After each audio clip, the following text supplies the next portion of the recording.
अरे अरे, तुमने यह क्या बोल रही हो? क्या एहसान किया तुम पर? यह कोई एहसान नहीं है। अपनों का एहसान कैसा? यह तो मेरा फर्ज था। तुम्हारे लिए भी, तुम्हारे लिए नहीं करूँगा तो किसके लिए करूँगा? कहते हुए सोहम ने रोशनी को अपने बाहों में समेट लिया। रोशनी सोहम को एक नज़र भर उठाकर देखी और उसके सीने पर सिर रख रख दी। रोशनी और सोहम की शादी को अभी 10 दिन भी नहीं हुए थे। रोशनी की शादी कॉलेज की पढ़ाई के दौरान ही करनी पड़ी, क्योंकि उसके दादाजी की तबीयत खराब हो गई थी। उसे कुछ ही दिनों की छुट्टी मिली थी।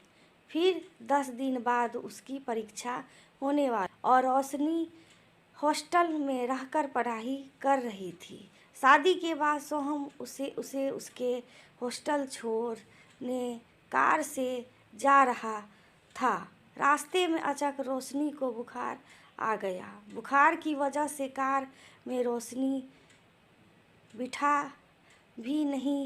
बैठा भी नहीं जा रहा था। तब उन लोगों ने पास ही एक होटल में आराम करने का सोचा। सोहम जल्दी से रोशनी को सुलाकर दवा लाने चले गया। अनजान शहर पर डॉक्टर का भी पता नहीं चल रहा था। रोशनी का बुखार कम ही नहीं हो रहा था। उसका बदन पूरा तरह जल रहा था और उस पर बेहोशी छा रही थी। उसे पता भी नहीं चला वह कब बेहोश हो गई। अचानक उसने महसूस किया कि उसके पैर कोई सहला रहा है। कभी सर पर, कभी पैरों पर उसे गीला गीला सा महसूस हो रहा था। वे बेहोशी की हालत में थी। आँख भी पूरी तरह से खुल भी नहीं रहे थे। फिर भी वे देखने की कोशिश करने लगी।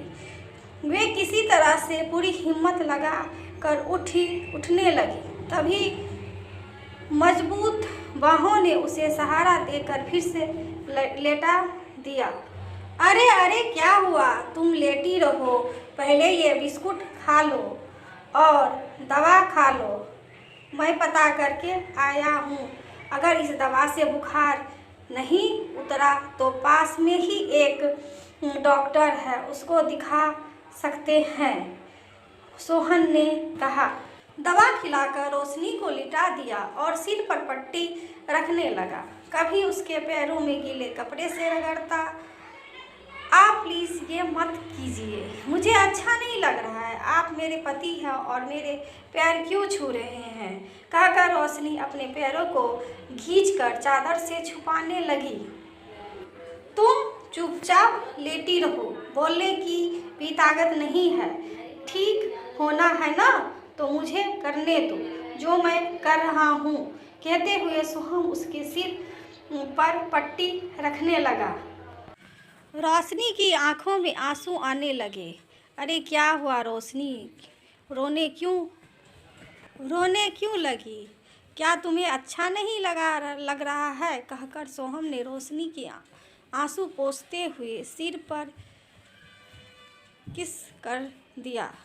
नहीं सोहम, वह बात नहीं है। आज तक किसी ने मेरे लिए इतना कभी नहीं किया।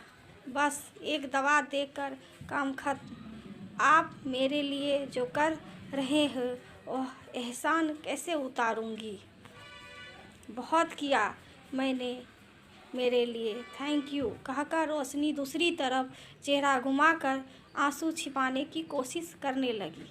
तुम मेरी पत्नी हो रोशनी, तुम्हारे लिए तो यह मेरा फर्ज है। क्या मैं बीमार पड़ूंगा तो तुम मेरा ख्याल नहीं रखोगी? क्या तब तुम मुझ पर एहसान करोगी? सोहम ने कहा। नहीं नहीं सोहम, आप के लिए एहसान क्यों? वह तो मेरा फर्ज है ना। कहकर रोशनी सोहम की तरफ प्यार भरी नज़रों से देखने लगी। फिर यह एहसान की बातें छोड़ो, आओ जल्दी ठीक हो जाओ। कहते हुए सोहम ने रोशनी के सिर की गर्म पट्टी हटाकर फिर से गीली पट्टी सिर पर रख दिया। इस बार रोशनी ने पट्टी की जगह सोहम के प्यार भरे स्पर्श को महसूस किया। उसने महसूस किया कि यह रिश्ता ही एक दूसरे का समर्पण के लिए है, ना कि किसी पर कोई एहसान करने का।